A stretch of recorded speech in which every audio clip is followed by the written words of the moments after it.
रची विधाता देखबोन ककरोई दी साजन घर में ब्याही काने साजन घर में ब्याही काने दुल्हन ले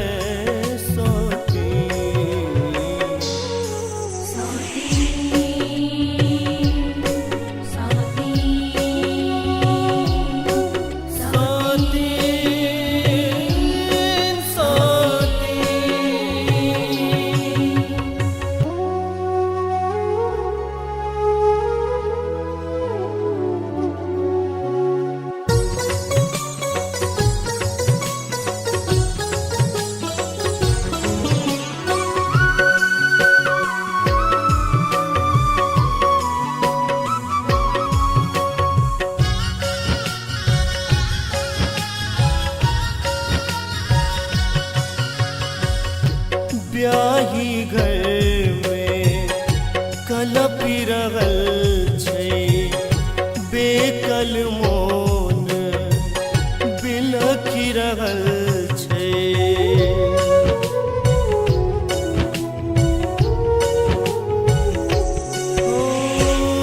ब्याही घर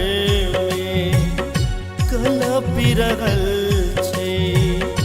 बेकल मोन बिलखी रहल छै मोनक बात केकरा से कहती मौज उड़ाबै सौती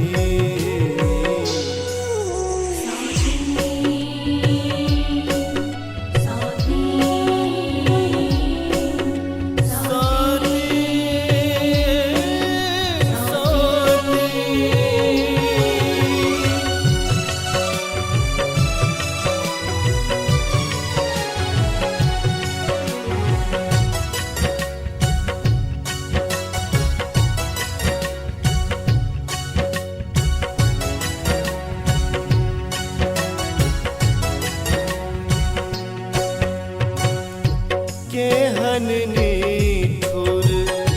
भेलन साजन सुन क देलन हमर आंगन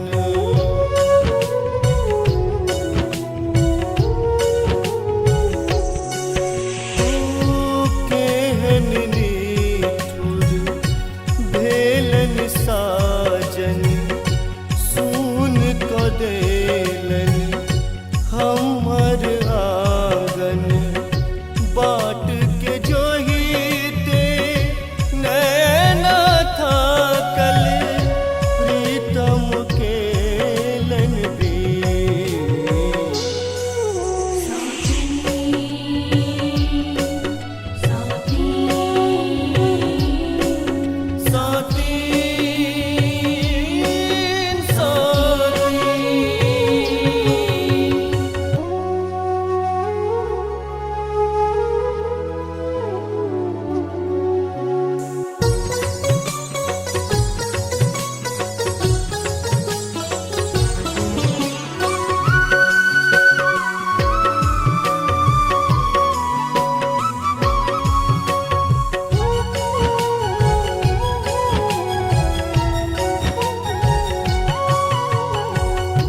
विधना के हाथे